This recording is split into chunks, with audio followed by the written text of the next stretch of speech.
چوہے بلی نے کبھی بھی اسٹریس کی گولیاں نہیں کھانی اس وجہ سے کہ اسے آج کھانے کو کچھ نہیں ملا، کیونکہ وہ جانتے ہیں کہ ہم کوئی جاب نہیں کر رہے لیکن ہم روز کھاتے ہیں۔ یہ تم نے یہ ساری چیزوں سے گزرنا ہے، تم نے دکھوں کو فیس کرنا ہے، تم نے اسٹریس کو برداشت کرنا ہے، تم نے اپنے آپ کو مینٹین کر کے رکھنا ہے، تم نے اپنی جنت اور جہنم کو بنانا ہے۔ ان کا تو حساب کتاب ہی نہیں ہے، نہ فرشتوں کا، نہ جانوروں کا، نہ پرندوں کا، نہ رینگنے والوں کا، نہ اڑنے والوں کا۔ یہ تو ریلیکس ہیں، امتحان میں تو تم ہو، بچ تو تم نہیں سکتے، قید تو تم ہو۔ تو پہچانو اس رب کو جس نے تمہیں تمہاری مرضی کے بغیر پیدا کر دیا ہے۔ اب تمہارے پاس کوئی اور آپشن نہیں ہے، وہ مالک ہے، وہ خالق ہے، وہ جو کرے کوئی نہیں پوچھ سکتا اس سے بھائی، تمہارے پاس اب یہی آپشن ہے۔ چپ چاپ کر کے اس اپرچونٹی سے فائدہ اٹھاؤ جو اللہ رب العزت نے تمہیں دی ہے، ایمان دیا ہے تمہیں، بہت بڑی دولت تمہیں مل گئی ہے۔ اب اس دولت سے اگر تم نے اپنے لیے جنت کو نہ خریدا تو دوسری جگہ تو پھر دوزخ ہی بچتی ہے۔ تو کیا فائدہ ایسے ایمان کا کہ ایمان ہے تمہارے پاس اور بغیر کسی محنت کے اللہ کی عطا پر تمہیں مل گیا، لیکن تم نے اس ایمان کی دولت سے خود کو اپنے عذاب سے نہ بچایا اور ایمان کے ہوتے ہوئے عذاب میں چلے گئے۔ کیا فائدہ تمہاری لائف کا؟ کیا فائدہ تمہاری ایفرٹس کا؟ کیا فائدہ تمہاری دنیا کا اور بڑی بڑی گاڑیوں میں گھومنے کا؟ ارے تم مقصد سے ہٹ کر کیسے جی سکتے ہو یار؟ تمہاری زندگی کا مقصد اسٹریٹ، ایک، کلیئر، اونلی ون، اپنے آپ کو جہنم سے بچانا اور اپنے آپ کو جنت میں لے کر جانا۔ ایسے اعمال کرنا جس سے تمہاری جنت بنے، اور ایسے اعمال سے بچنا، ایسے گناہوں سے بچنا، ایسی بے حیائیوں سے منہ موڑنا جو تمہیں جہنم کے حوالے کرے۔ اللہ کی ٹیم میں آ جاؤ یار، کیا شیطان کی پلیئر بنے ہوئے ہو؟ زندگی کو اتنے گندے طریقے سے پلے مت کرو، سیف کھیلو، اللہ کی حدودوں کے اندر کھیلو، انجوائے کرو، لیکن ان حدودوں کا خیال رکھتے ہوئے جو اللہ نے تمہیں سیٹ کرنے کے لیے بنائے، تمہارے بھلے کے لیے وہ حدود کریٹ کیے ہیں، کیونکہ وہ جانتا ہے تمہاری فطرت کو۔ اگر تم اس حدود سے باہر جاؤ گے، کراس کرو گے، تو تم پریشان ہو جاؤ گے۔ مجھے بتاؤ، ایمان کی حالت میں زنا کرنے والے زنا کرنے کے بعد پریشان نہیں ہوتے؟ ہوتے ہیں پریشان، ساری عمر سٹریس میں چلے جاتے ہیں۔ چور چوری کرنے کے بعد، حرام کمانے کے بعد جب پکڑا جاتا ہے تو اس کی زندگی مشکل میں نہیں آ جاتی، سلاخوں کے پیچھے چلی نہیں جاتی۔ تو اللہ یہی تو چاہتے ہیں کہ تم وہ کام نہ کرو نا جسے میں نے حرام کر دیا، اور وہ کام کرو جو حلال ہے۔ امی بیوی جب شادی کرتے ہیں، ساری عمر ایک دوسرے کا جسم اور لباس بنتے ہیں، کوئی ڈر نہیں ہوتا، کوئی خوف نہیں ہوتا، معاشرہ بھی اپریشیٹ کر رہا ہوتا ہے، عزتیں بھی مل رہی ہوتی ہیں، ویل سیٹلڈ ہو کر اپنی زندگی گزارتے ہیں۔ اسی طرح جب ایک حلال کماتا ہے تو کسی قسم کا کوئی ڈر نہیں ہوتا، اولاد اس کے فرما بردار ہوتے ہیں، ریلیکس زندگی گزرتی ہے ایسے انسان کی، ڈر نہیں ہوتا، خوف نہیں ہوتا کہ پولیس آ جائے گی گھر پہ، ریلیکس ہوتا ہے۔ تو مان لو نا کہ اللہ رب العزت نے جو حدود سیٹ کیے ہیں انسان کے لیے، یہی انسانیت کے لیے بہتر ہے۔ اور آپ لوگوں کو پتہ ہے کہ اللہ رب العزت نے آپ لوگوں کو، مجھے، اس دنیا میں آخری آنے والے شخص کو اور پہلے آنے والے شخص کو، سب کو، جب تک یہ جسم بنے نہیں تھے ہماری یہ باڈی، ہماری یہ لکس انوینٹ نہیں کیے گئے تھے، نہ ہماری آنکھیں بنی تھی، نہ ہمارا جسم کا کوئی بھی پارٹ بنا تھا، لیکن روحیں تھی۔ تو اللہ رب العزت نے تمام روحوں کو، چاہے مشرک ہے، چاہے کافر ہے، چاہے مسلم ہے، چاہے نافرمان ہے، چاہے فرما بردار ہے، چاہے خوبصورت ہے، چاہے بدصورت ہے، چاہے پٹھان ہے، پنجابی ہے، گورا ہے، کالا ہے، ساری روحوں کو، ساری انسانیت کو پہلی روح سے لے کر آخری روح تک ایک جگہ جمع کیا تھا۔ میں بتاتا ہوں اس لاجک کو، میں سمجھاتا ہوں آپ کو، بہت اچھے طریقے سے سمجھاتا ہوں، کیونکہ مجھے خود ہی آ گیا تھا، اور میں اس لاجک کو سمجھنے کے بعد میری آنکھیں کھل گئی تھی، اور مجھے میرا اصل رشتہ سمجھ آنے لگ گیا تھا، مجھے میرا اصل تعلق سمجھ آ گیا تھا۔ میں جن تعلقات کو 20-25 سال سے اپنے تعلق سمجھ رہا ہوں، یہ تو بہت ٹیمپریری ہے، ان میں تو میرے کسی کام نہیں آنا۔ ان لوگوں نے تو 2-4 غلطیوں کے بعد مجھے گھر سے نکال دینا ہے بھائی، لیکن میں نے جب اللہ کے تعلق کو سمجھا نا، خدا کی قسم میری آنکھیں کھل گئی تھی۔ اور یہ میں آپ کو سمجھانا چاہ رہا ہوں، پلیز اس چیز کو سمجھیں، پلیز۔ آپ کو آپ کے جسم بنانے سے پہلے اکٹھا کیا گیا ہے، آپ لوگوں کو زندگی کے ایک مرحلے سے گزارا گیا ہے، پھر دوسرے مرحلے میں بھیجا گیا ہے، پھر تیسرے مرحلے میں آپ جی رہے ہیں، اور چوتھا، پانچواں، چھٹا باقی ہے۔ آپ لوگوں کی زندگی کی ایک بننے کی جگہ ہے اور ایک ختم ہونے کی جگہ ہے، آپ سمجھیں اس بات کو۔ تو جب تک جسم نہیں بنے تھے نا، جسم تو ماں کے پیٹ کے اندر بنتے ہیں، اس سے پہلے ہم اللہ کا سامنا کر چکے ہیں، ہم اللہ کے سامنے کھڑے تھے، اور اللہ نے ہم سے پوچھا تھا کہ کیا میں تمہارا رب نہیں ہوں؟ کیا میں تمہارا خالق نہیں ہوں؟ کیا میں نے تمہیں پیدا نہیں کیا؟ کیا میں ہی تمہارا سب کچھ نہیں ہوں؟ کیا مجھ سے زیادہ کسی اور چیز کو تم عزیز چاہ سکتے ہو؟ یعنی کہ میں تمہارا رب نہیں ہوں؟ بنانے والا، پالنے والا، کھلانے والا، زندگی دینے والا، جسم بنانے والا، پھر موت دینے والا, اور اسی جسم سے تمہاری روحوں کو آزاد کرنے والا, اور پھر انہی روحوں کو دوبارہ جسم دینے والا, اور پھر تمہاری زندگی کا فیصلہ کرنے والا, کیا میں تمہارا رب نہیں ہوں؟ یہ ہم سے اللہ رب العزت نے پوچھا تھا, اور ہم سب نے, میں نے, تم نے, تمہارے گھر والوں نے, تمہارے ماں باپ نے, سب نے ایک آواز سے کہا تھا, سب نے دل سے کہا تھا, ریالٹی کو تسلیم کر کے کہا تھا, اللہ کو مان کے کہا تھا کہ اے اللہ تو ہی ہمارا رب ہے. ہاں, تو اللہ نے یہ کویسچن کرنے کے بعد ہمارے جسموں کی طرف, ہمیں دوسرے سٹیج کی طرف آنے کا بندوبست کرنے کی طرف متوجہ ہوئے. پھر ہمارے جسم ماں کے پیٹ میں بنائے گئے پانی کے ایک قطرے سے. امیجن, پانی کے قطرے سے دنیا کی اشرف المخلوق بن رہی ہے. کوئی عام بات ہے؟ تم لوگ سائنس سے متاثر ہو رہے ہو, سائنس نے راکٹ لانچ کر دیا ہے, تو ٹی وی چینل پہ ایک نیا چینل آ گیا ہے, تو آئی فون نے 13 پرو میکس انوینٹ کر لیا ہے, 14 پرو میکس انوینٹ کر لیا ہے. ہاں, تمہیں یہ ساری چیزیں بہت متاثر کرتی ہیں نا. ہاں, ٹویوٹا نے نئی کار نکال لی ہے, اس کی قیمت یہ ہے, ہاں یہ اے سی اچھا ہے, انورٹر اچھا ہے, فریج اچھا ہے, یہ اچھا ہے, فلاں اچھا ہے, ڈمکانا اچھا ہے, اس کی شکل اچھی ہے, وہ اس کی سیرت اچھی ہے. ہمیں تو یہ چیزیں متاثر کرتی ہیں نا. کیا کبھی تم نے اس چیز پر غور کیا کہ اللہ رب العزت ایک پانی سے انسان بنا رہا ہے, انسان کا جسم بنا رہا ہے؟ کیا کبھی تم نے اسے صرف حیرت بھری نگاہوں سے دیکھا؟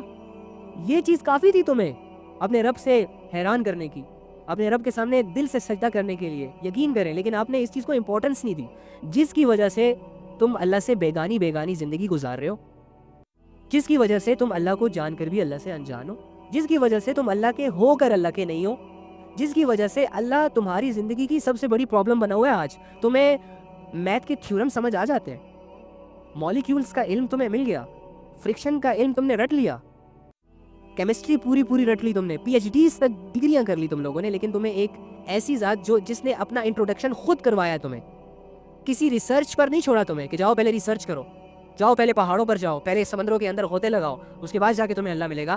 ایک ذات تمہیں اپنا انٹروڈکشن خود کروا رہا ہے, اور اس کے باوجود اتنا بڑا ایلیمنٹ, اتنی بڑی نشانیاں ہونے کے باوجود تم اللہ کی معرفت سے غافل ہو, تم اللہ کی پہچان سے غافل ہو. میں اللہ کی پہچان سے غافل ہوں.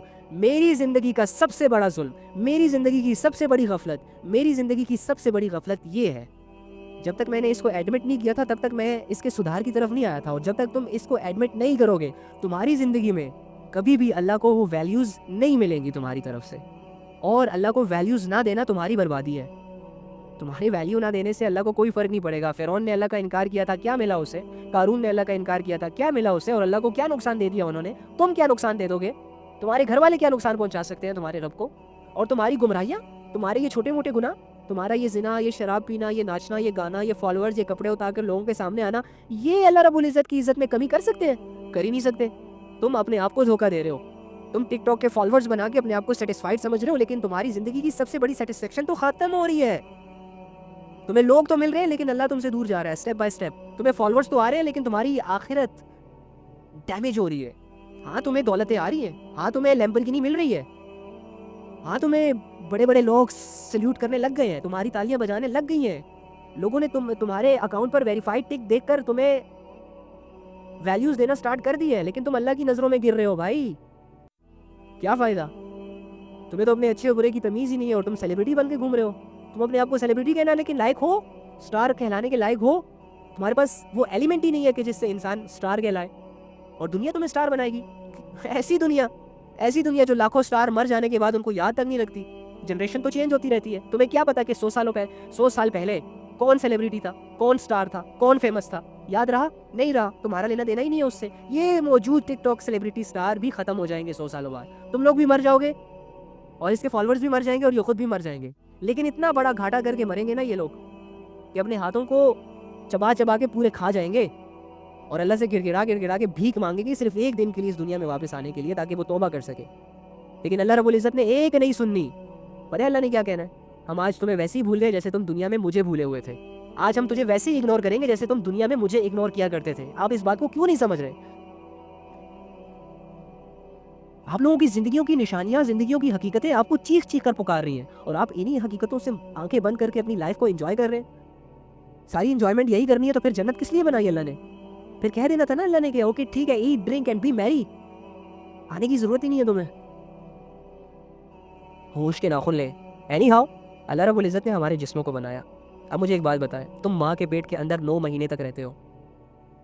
کہتے ہیں نا کہ ہم سوال کرتے ہیں کہ یار اگر اللہ نے ہم سب کو جمع کیا تھا, اگر اللہ نے ہم سے سوال کیا تھا کہ میں تمہارا رب نہیں ہوں, اور ہم سب نے کہا تھا کہ ہاں یا رب تو ہی ہمارا رب ہے, پھر اس دنیا میں کے آنے کے بعد ہمیں وہ ملاقات یا وہ اللہ کا وہ پوچھنا یاد کیوں نہیں ہے؟ تو تمہیں تو یاد 9 مہینے بھی نہیں ہے جو ماں کے پیٹ کے اندر تم نے گزارے تھے.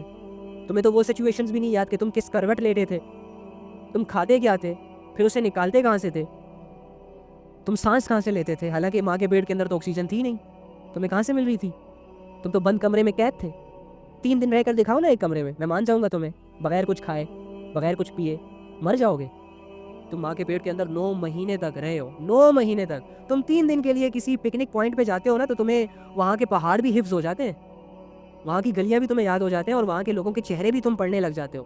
لیکن تم 9 مہینے ماں کے پیٹ میں رہے ہو, کیا تمہیں ایک بھی دن یاد ہے؟ کیا ایک بھی سچویشن یاد ہے؟ کیا ایک بھی نوالا یاد ہے؟ کیا تمہارا دانتوں کا بننا تمہیں یاد ہے؟ تمہاری آنکھوں کا بننا تمہیں یاد ہے؟ کچھ نہیں یاد. تو کیا تم انکار کر دو گے ماں کے پیٹ کے اندر رہنے کو کہ مجھے یاد نہیں ہے اس لیے تم جھوٹ بول رہے ہو؟ یا ایسا ہو ہی نہیں سکتا کہ اللہ تعالیٰ نے ہماری روحوں کو اکٹھا کیا ہو, ہم سے پوچھا ہو کہ میں تمہارا رب نہیں ہوں, اور پھر ہم سب نے یہ کہا ہو کہ اللہ تو ہی ہمارا رب ہے. جس طرح تمہیں ماں کے پیٹ کے اندر کی سچویشن یاد نہیں ہے, اسی طرح تمہاری میموری اریز کر دی گئی ہے تاکہ تم فلی کنسنٹریٹ کر سکو اپنے امتحان پر.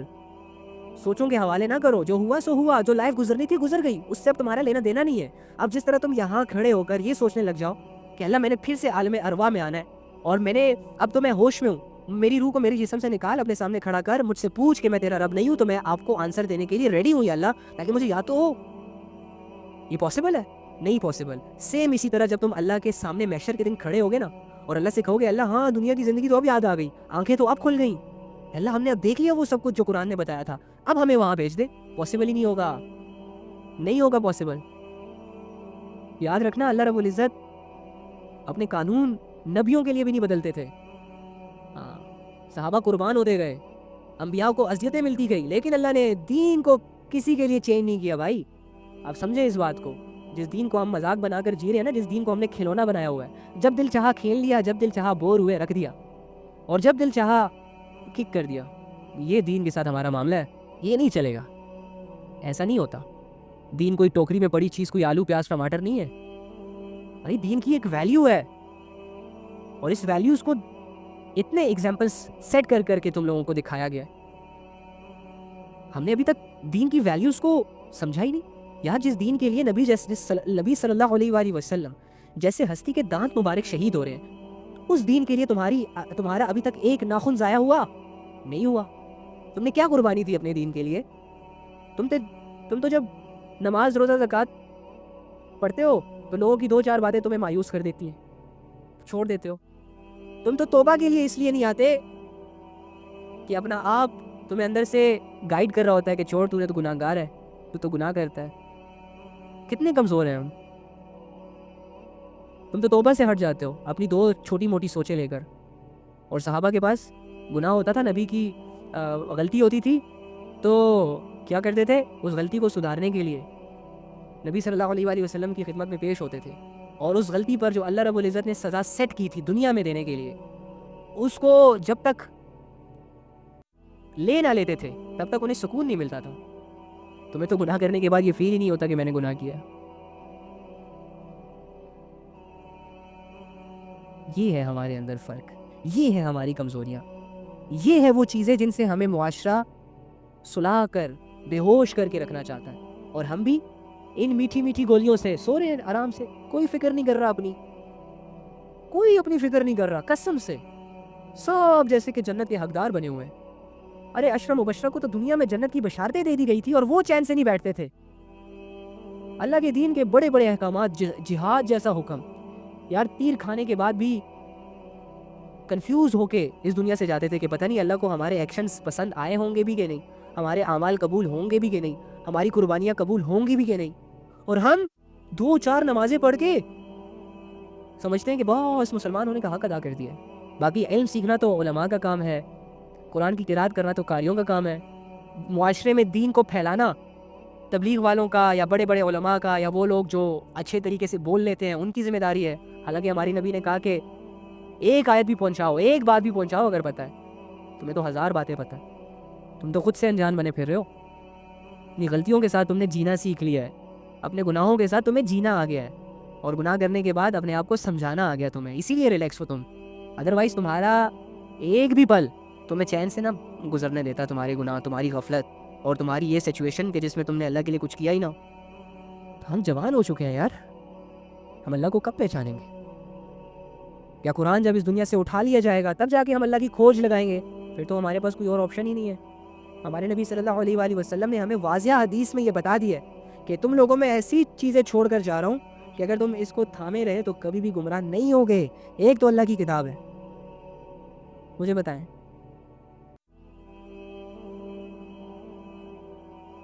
کیا حالت کی ہے ہم نے قرآن کے ساتھ.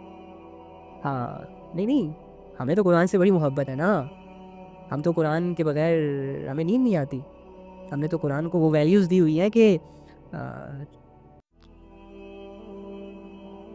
بس کیا کہوں.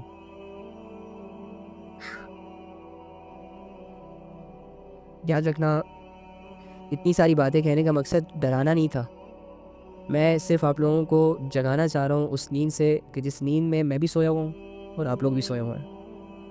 جگانے کے لیے کوئی نہیں آتا, لوگ تمہارے سونے سے فائدہ اٹھائیں گے, لوگ شکر کریں گے کہ تم سوئے ہوئے ہو, کیونکہ لوگ تم سے بیزار ہو چکے ہیں. اور تم جن لوگوں کے ارد گرد جی رہے ہو ان کو تمہاری ویلیوز کا پتہ ہی نہیں ہے کہ تم ہو کیا. تم ایک ڈائمنڈ ہو, ایک ہیرے ہو, قیمتی چیز ہو اللہ کی نظروں میں, لیکن بس